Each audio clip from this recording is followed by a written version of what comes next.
Muito boa noite.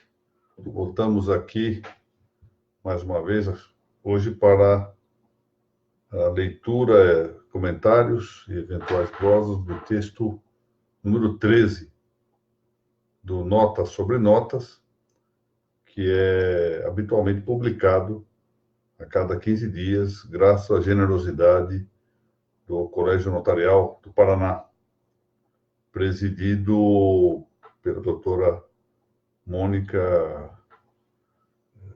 Macedo Guimarães de Macedo, da Lavec. Quero agradecer ao doutor Pedro Bragato, que já habitualmente tem lançado aqui o link do texto que corresponde à nossa exposição de hoje. Bom, vamos ver aqui o texto que inaugura o relacionamento entre a credibilidade e o notário. Porque na exposição anterior, relativa ao número 12, ao texto número 12, eu terminei exatamente dizendo isto, que a credibilidade era um dado connatural ao notário, muito relevante. Cheguei a dizer que era o mais característico da identidade dos tabeliães. Bom, então, traçar aqui algumas considerações sobre esse assunto. O que é um dado connatural? O que é a connaturalidade? O nome já está, de certo modo, indicando uma pista sobre o que é a connaturalidade, o que é o connatural. Em sentido próprio, sentido mais próprio, a connaturalidade é uma comunidade entre a inteligência e uma coisa ou objeto do conhecimento. Então, na verdade, o sentido é dominantemente intelectivo.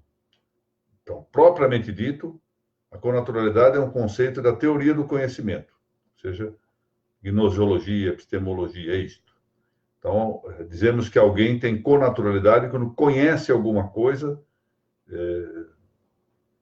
de tal forma que haja uma comunidade, quase, a reconhecer, entre a coisa e o sujeito que a conhece. Então, essa é a questão. Alguns autores têm dado exemplos de connaturalidade que são muito claros.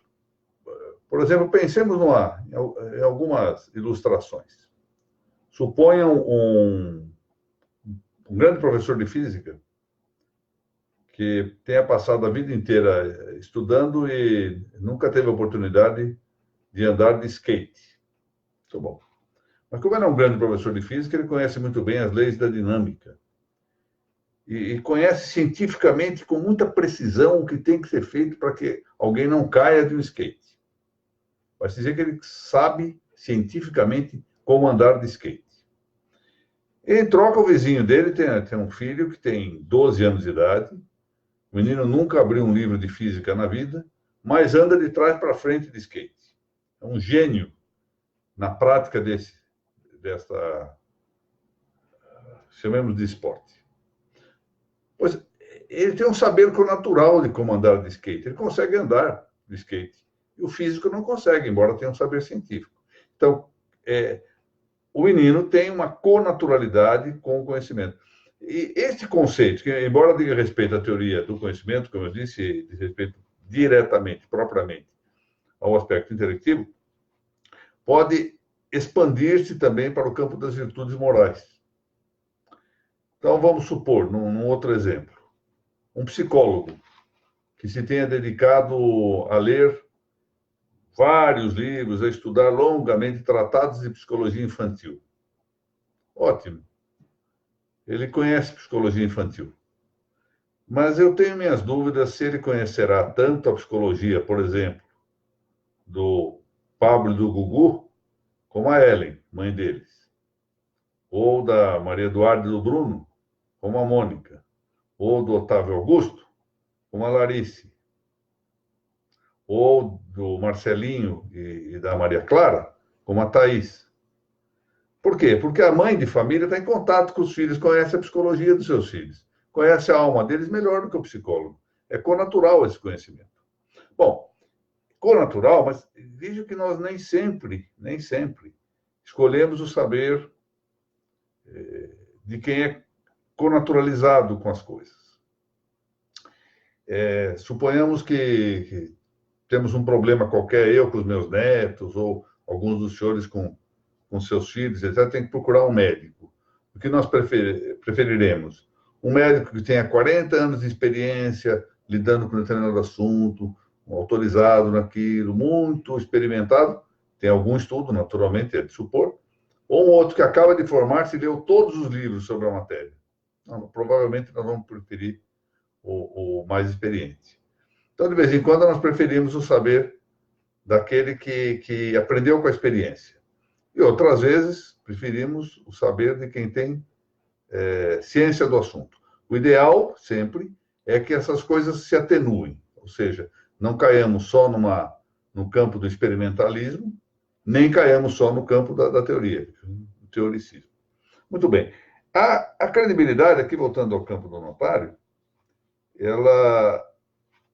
nós vamos ver adiante, ela não é propriamente uma credibilidade no sentido próprio. É no sentido impróprio, porque diz respeito a uma virtude de natureza moral, que é a virtude da veracidade. A veracidade é uma virtude especial, o dever de ser veraz, o dever de dizer e fazer a verdade, é uma virtude especial própria, ou seja, anexa ao campo da virtude moral da justiça. Portanto, diz respeito à vontade e não à inteligência, propriamente dita. Por isso, é uma connaturalidade estendida, expansiva, se quiser dizer, metafórica. Mas nós vamos caminhar aqui um pouco. Bom, é interessante ver isto. Os hábitos, quando nós dizemos, é uma expressão muito conhecida, que o hábito é uma segunda natureza, é exatamente porque o hábito connaturaliza coisas que fazemos. Quando nós fazemos alguma coisa repetidas vezes, ela se torna algo próprio da nossa natureza. Por isso nós nos acostumamos a agir de determinado modo. E para nós acaba sendo fácil. É sempre um conselho que eu costumo dirigir, sobretudo aos novos estudantes e tudo, que se querem adquirir hábito de leitura, ou seja, connaturalizar-se com a prática da leitura, podiam começar aos poucos. 15 minutos no primeiro dia. Depois de 3, 4 dias fazendo 15 minutos, meia hora. Depois de mais alguns dias fazendo meia hora, passa a 1 hora, e assim por diante. E quando vê, conseguem ler 6, 7 horas por dia, com facilidade. Coisa que quem não está habituado, quem não se connaturaliza com essa conduta, não consegue nem entender como é possível alguém ficar tanto tempo fazendo a mesma coisa. Bom, avancemos. Eu queria agora meditar, então, um pouquinho mais sobre esse assunto, sobre a credibilidade como um dado connatural do notário. E vou fazê-lo aqui no cotejo com alguns fatos, com alguns episódios de nossos tempos, que, aliás, a mim me parecem extremamente desagradáveis. Eu até tenho o cuidado de tocar, dizendo que são situações excepcionais. Em todos os ofícios da nossa vida, em todas as profissões, sempre há a possibilidade de alguns desandarem da reta ordem. O exercício de uma profissão, por si só, não santifica ninguém. De modo que juízes, promotores, advogados, registradores, notários, médicos, engenheiros, arquitetos, etc., podem desviar-se da vida moral. Isso acontece. E nós não devemos exagerar o ponto desse desvio e transferi-lo sem mais nem menos para toda a categoria. É conhecida essa piada, essa anedota, aliás, pode ser enfim, familiarizada com qualquer profissão que nós queiramos, mas, enfim, é conhecida a circunstância de que havia na porta do paraíso uma pessoa com uma pastinha na mão. E ingressou ali ali no paraíso, depois de um grande esforço, e não quis sair daí. Diz que só sairia se fizesse um acordo. Então, São Pedro ficou muito preocupado com isso e foi consultar as autoridades superiores, a ele São Pedro. Não, ele tem razão, ele não pode sair daqui sem mais nem menos. Ele quer fazer um acordo, pois que faça o acordo. Aí, então, perguntaram para o moço, bom, vamos fazer o acordo, fazemos o acordo. Aí disse que o moço perguntou a São Pedro, o senhor é um notário? Não sou notário. Então, eu preciso de um notário para fazer um acordo. Aí São Pedro novamente dirigiu às autoridades superiores e disse, olha, ele disse que precisa de um notário para fazer um acordo. Aí ele disse, autoridade superior disse, aí, bom, São Pedro, então agora deixa aqui, porque não vamos achar um notário aqui no céu. Essa anedota serve para o registrador, serve também para o juiz, serve para o oficial de justiça. Isso é uma brincadeira, mas que põe... Essas brincadeiras têm sempre um pequeno, ainda que excepcional, fundo de verdade. Ou seja, há certas profissões que reclamam um comportamento mais virtuoso do ponto de vista social. Por mais que nós tenhamos, por exemplo, gente santa, entre um torneiro mecânico, um encanador, um eletricista, nós não vamos esperar que eles sejam, enquanto profissionais, um exemplo para a conduta social. Os servidores que exercem as artes mecânicas, chamados à santidade, e exercem artes importantíssimas, de grande relevo social. Quando nós temos um problema em casa, com encanamento, com elétrica, nós sabemos a importância dessa gente. E são tão chamados à santidade como qualquer ser humano. Ou seja, o fato de uma profissão ser mais ou menos reconhecida socialmente não muda em nada a qualidade da pessoa. Mas é certo que, do ponto de vista social, esta gradação fará com que nós exijamos um comportamento mais virtuoso, mais exemplar, de determinados profissionais. E aqui é que marca ponto a credibilidade do notário, porque do notário se espera essa credibilidade. E tem faltado um pouco nos nossos tempos. Eu recrutei aqui, mencionei dois episódios que me foram mais de uma vez indicados, sem que me dessem, entretanto, um indício concreto de lugar e de identificação subjetiva, para que eu, se eu soubesse, tomasse a iniciativa penso que seria meu dever, de comunicar os fatos a quem tem poder disciplinar. Mas eu ouvi isto, ou seja, quebra da imediatidade da tarefa notarial e até da obrigatoriedade da prestação funcional. Custa-me crer que isto ocorra, mas, como eu disse, mais de uma pessoa trouxe-me à luz essas notícias. Por exemplo, em cartórios que recebem habitualmente o auxílio do fundo de custeio, etc., quando chega muitas vezes uma escritura em que o cliente pede a lavratura ali do ato notarial e o valor não permitirá que se ultrapasse o que se vai receber no fundão, é frequente, segundo me contam, que o titular peça que ele se dirija a outra serventia. Porque vai ganhar a mesma coisa no final do mês, assim não precisa trabalhar. Uma situação ainda um pouco mais, a meu ver, um pouco mais grave, também me foi noticiado, de notários, parece que são poucos, mas enfim, graças a Deus, são poucos. Notários que, procurados para fazer uma escritura pública, num caso que se permitiria também o instrumento privado, convencem o cliente a não fazer a escritura pública e remetem ao andar de cima. É o que nós podemos chamar de laje notarial, onde alguém do cartório faz um instrumento particular e por assim dizer, deprecia a praxe notarial. Da mesma forma, nós vivemos hoje alguns casos de concorrência predatória, não é? De todo lastimável isso. Bom, Então, essas coisas chatas e perversas que ocorrem em todas as carreiras, infelizmente, levaram-me a pensar na figura do tabelião modelo, do tabelião exemplar, do notário perfeito, do tabelião de aldeia. E a rever quais são as virtudes que se esperam desse tabelião, desse notário.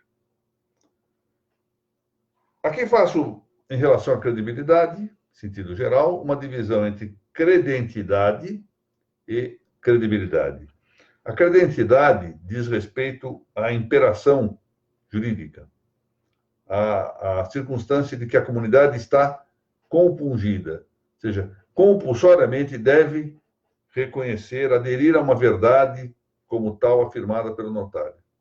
Ou seja, creia ou não creia no notário, acredite ou não acredite no notário, está obrigado por lei. Isto é a credentidade, a imposição legal de fé pública. Diversamente, uma outra situação é de credibilidade stricto sensu. Nós temos, portanto, uma credibilidade lato sensu, que num aspecto representa a credentidade, especificamente, ou seja, a imposição legal de dar fé, portanto, de crer naquilo que o tabelião afirma como verdadeiro, e uma segunda espécie, que é a credibilidade stricto sensu, já não a lato sensu, não a ampla, que é a espontânea confiança que a comunidade outorga, confere a um notário. E que isso deriva, evidentemente, do prestígio pessoal de cada notário. Se o notário exerce bem as suas funções, passa a ter essa credibilidade em sentido estrito, ou seja, as pessoas confiam nele. Tem, portanto, esta nota, esse atributo. Muito bem.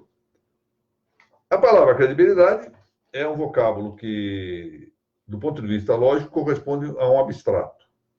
A lógica, numa dada divisão, apresenta os termos suscetíveis de classificar-se em abstrato e concreto.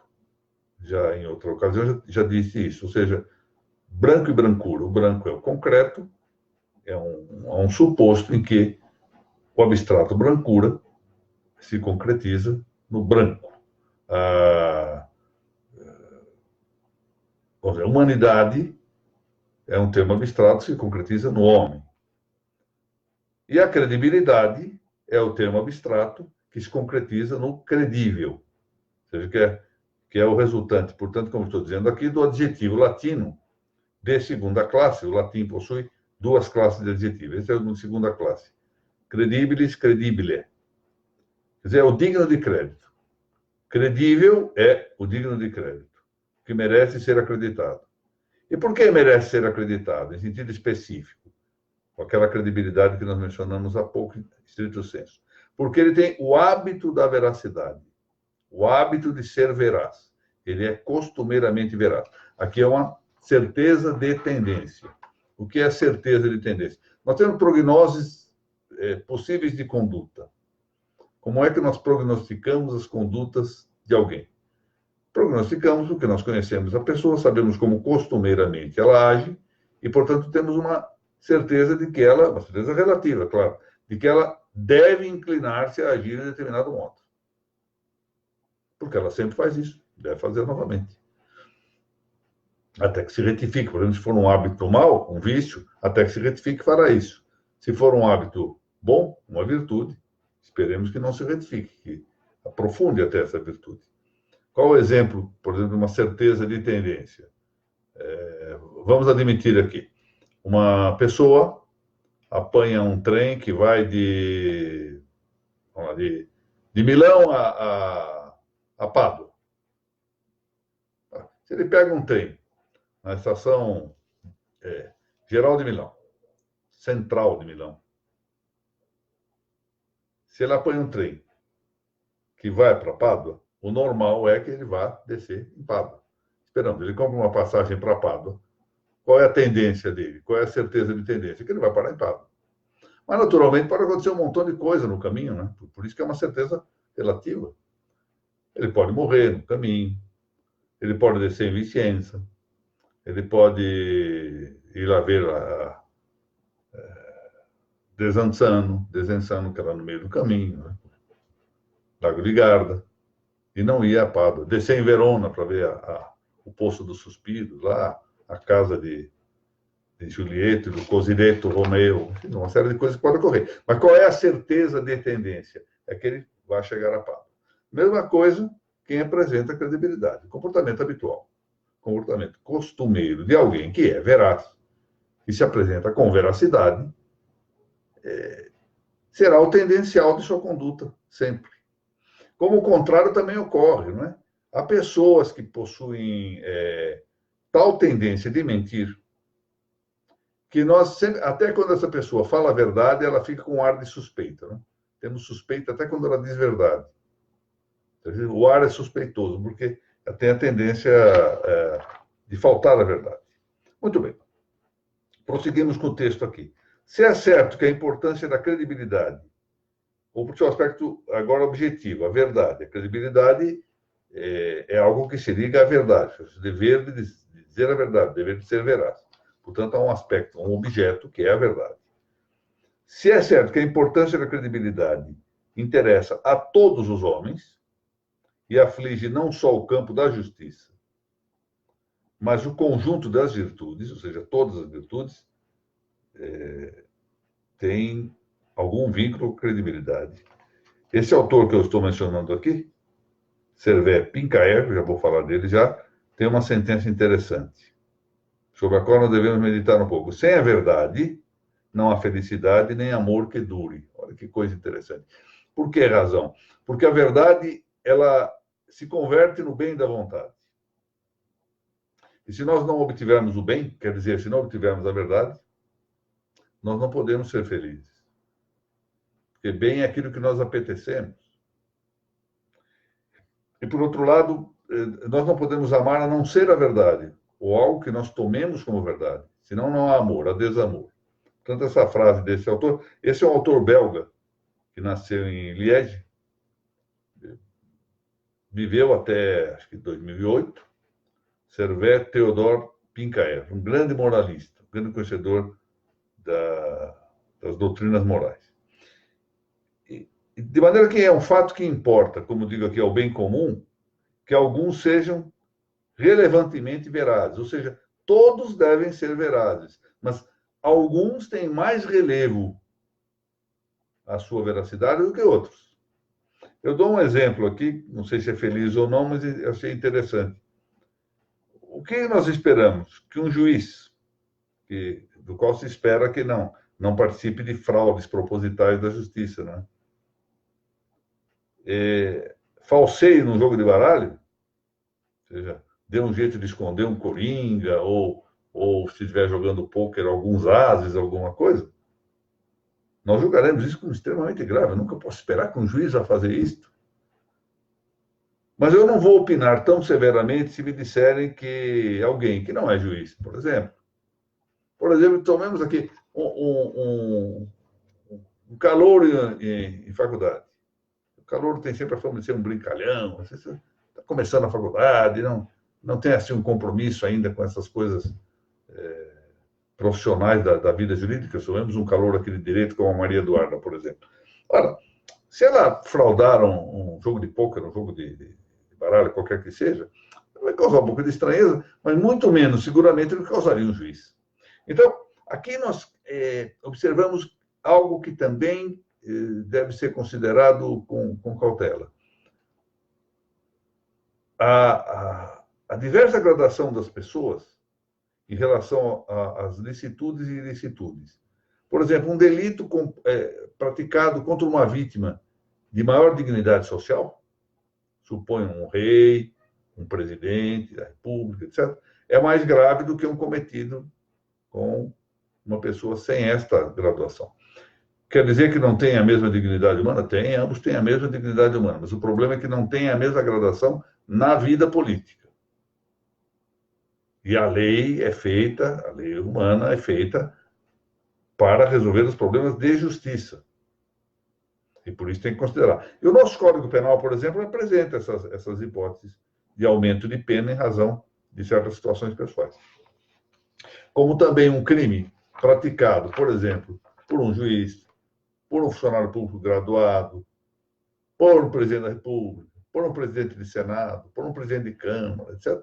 Esses crimes são mais graves, devem ser julgados com maior reprovação, com maior gravidade, do que um crime praticado por alguém que não detenha esta gradação social. Ou seja, rompamos aqui a falsidade que sempre vira e mexe se apresenta, essa tendência igualitarista, de que todo mundo, além da igualdade de dignidade, essa sim igual para todos os homens, importa a mesma coisa o carreteiro ser salvo quanto um rei, importa a mesma coisa do ponto de vista de dignidade da pessoa. Mas não importa a mesma coisa para a sociedade que um rei seja santo e que um carreteiro seja. Para a sociedade é mais importante que o rei seja santo. E por que isto? Porque se um rei for santo, ele dá mais exemplo para as pessoas. Muito bem. Daí, pois, que do notário não se haja de esperar em caso algum, por desimportante isto possa parecer, que ele falte a veracidade, porque ele é um profissional da verdade. Eu me espantaria se visse um notário efetivamente mentindo. Me espantaria. O notário não pode mentir. Não pode mentir. Vai ao ponto de que alguns notários, ciosos desse seu dever de veracidade, exageram até um pouco a ideia de fé pública e em tudo que afirmam, dizem, olha, mas eu tenho fé pública. Como se na vida cotidiana essa fé pública estivesse presente também. Mas eu entendo isto. Ou seja, o hábito é tamanho de falar só a verdade que se sente ofendido quando alguém põe em dúvida alguma de suas afirmações. Eu entendo essa reação. De certo modo, é uma reação sadia, exacerbada, mas sadia. Muito bem. Além, contudo, de a autenticidade do notário, que é a fonte de sua credibilidade, ser um predicado que se dele é exigido profissionalmente, ou seja, por sua profissão, e de maneira que, como digo aqui, nele especializa e intensifica a autenticidade exigida de todos os homens, isso quer dizer o seguinte, todos os homens devem ser autênticos. Quer dizer autênticos? Devem agir de consonância com a verdade. Tem o dever de ser verazes. Mas o notário tem mais dever do que os outros. Se intensifica, se especializa. Como de um juiz, se deseja, se almeja que seja mais justo do que outras pessoas. Todos têm que ser justos, todos têm que ser justos. De um juiz se espera que seja mais justo, que tenha mais preocupação em ser justo. De maneira que, além dessa autenticidade ser um dever pessoal dele, profissional, é ainda um fator de conveniência institucional. Eis aqui. É preciso que se diga que a debilitação dessa autenticidade por parte de um só notário que seja, de um só, prejudica a credibilidade de toda a instituição. Assim é. Como também um juiz que haja mal, prejudica toda a instituição. Como também um promotor que haja mal, prejudica toda a instituição do Ministério Público, e assim por diante. Eu queria dar aqui um testemunho efetivamente concreto. Eu vou, por óbvio, evitar os nomes, mas certa vez eu fui conversar com o antigo corregedor-geral de São Paulo para reclamar da política de gratuidade. Fui reclamar, mas isso já faz muito tempo.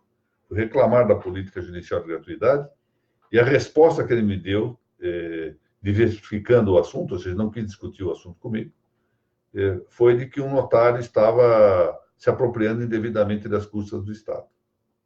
Este fato, sozinho, derrubava tudo mais que se pretendesse em matéria da instituição. Então, esse é sempre um perigo. Nos grupos, as partes podem prejudicar ou podem favorecer o todo. E participam, pois, da boa fama e da má fama.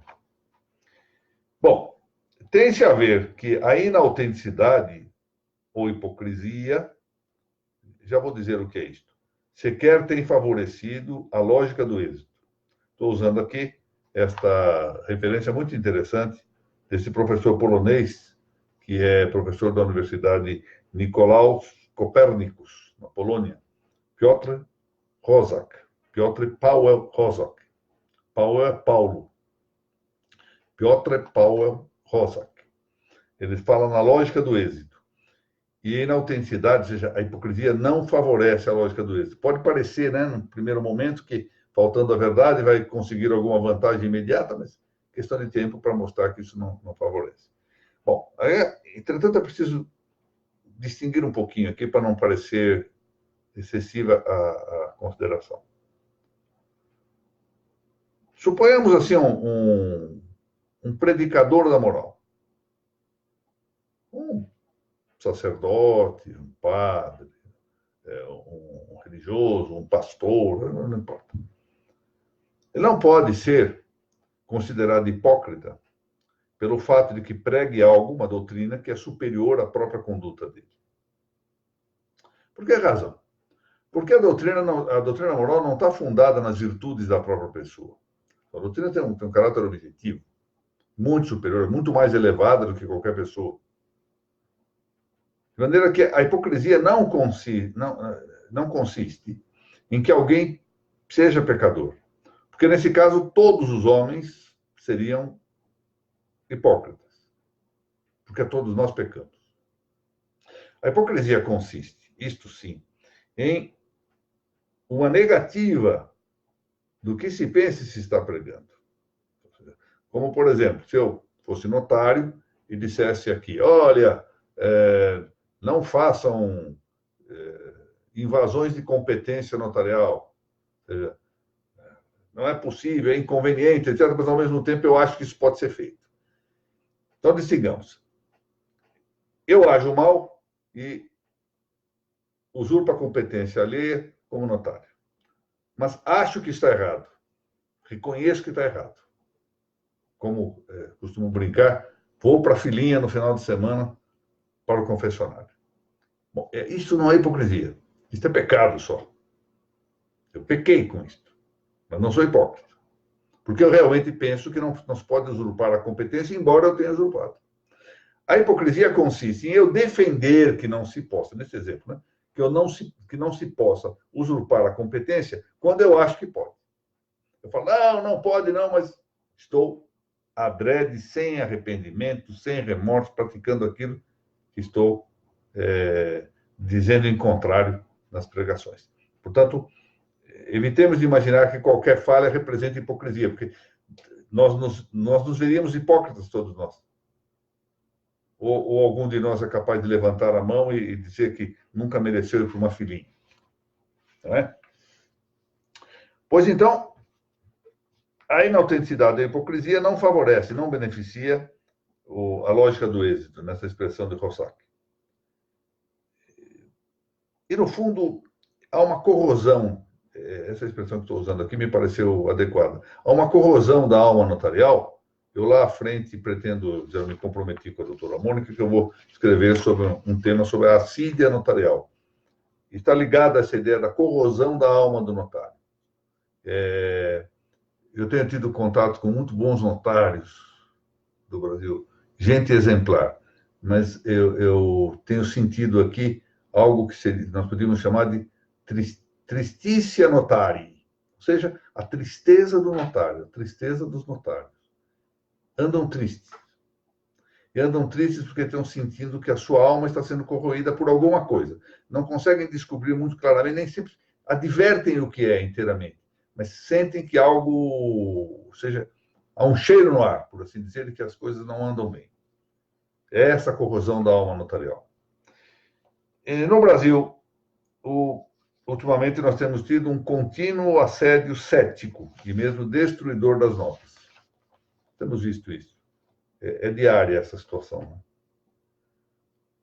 Em primeiro lugar, temos, para dar alguns exemplos, a diáspora das funções, ou seja, a diversidade das funções. Tá? Estão se espalhando. E há nisso uma paradoxal convivência com o penduleio, né? E o penduleio sempre sai do meio. Reparem que um pêndulo de um relógio nunca está na posição reta que deve ficar. Está sempre, enquanto está marchando, está cometendo erro de um lado e deficiência de outro, excesso de um lado, erro de outro. Penduleia do centripetismo administrativo, que nós estamos reconhecendo aí, por exemplo, com as centrais do Estado, com o ativismo normativo, sem assinação constitucional. São coisas que estão aí no ar. Mas, de outro lado desse penduleio, nós encontramos as chamadas fugas privatísticas. Ou seja, de um lado, a administração fazendo uma chamada centrípeta de certas coisas que não deveriam ficar na administração. É o que já se chamou anteriormente de administrativismo, notarial e registral. Agora, o outro lado é a evasão privatística, as chamadas fugas privatísticas. O que ocorre? Essas centrais já não são do Estado, mas são centrais de gestão particular. Imagina. No fundo, está sendo retirado do notário e do registrador. Já não é mais atividade deles. Essas centrais passam a ser de gestão particular. Pode ser de um clube, de um banco, de uma entidade de classe, mas não é mais deles. A verdade é que há uma fuga. Será que é bom? Não. Eu não sou notário, não sou registrador, não vou dizer o que acho do ponto de vista pessoal. Do ponto de vista institucional, é uma fuga. É uma descaracterização do notariado e do registro. Nós já não podemos dizer mais para frente que teremos um notariado latino. É só isto. Então, ó, centrais de um lado de Estado, do outro de gestão particular. Blockchain.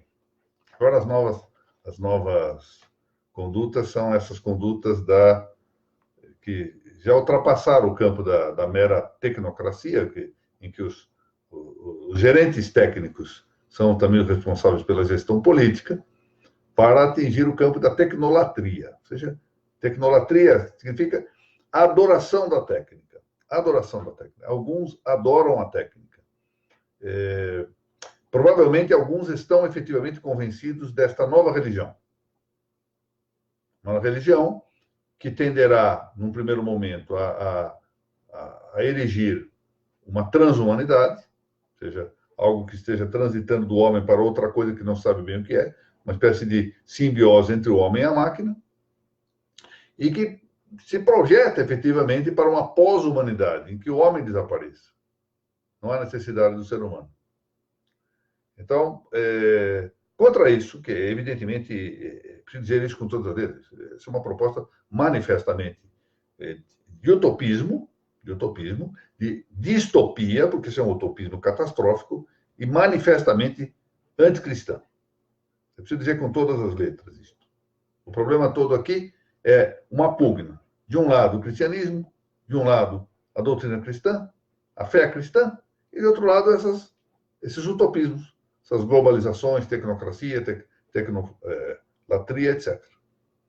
E isso não nos leva, é sempre bom afirmar isso, qualquer julgamento de malefício da técnica como tal.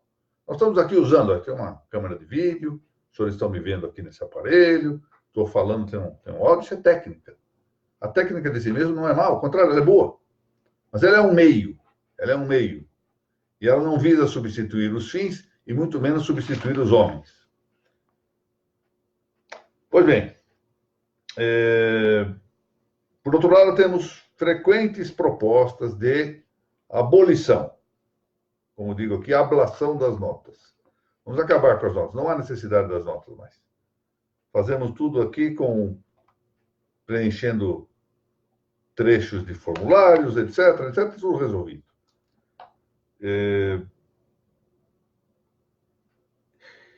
Isso, no fundo, deriva de um funesto vício, o efeito capital, com que, avessando-se do dever da veracidade, há alguns tabeliães. É que eu digo, e gostaria de que todos ouvissem para evitarem alguns, não os que estão assistindo aqui, mas para que digam que eu fiz críticas aos tabeliães. Não é isto.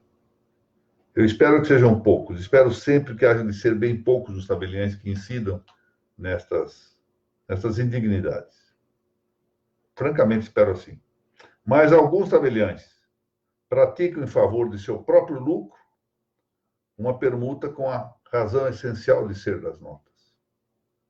Compreendem que isto não é só trocar o notariado por um prato de lentilhas.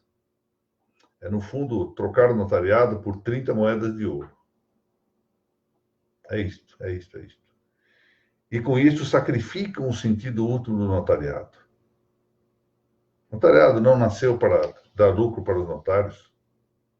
É legítimo o ganho que tenham.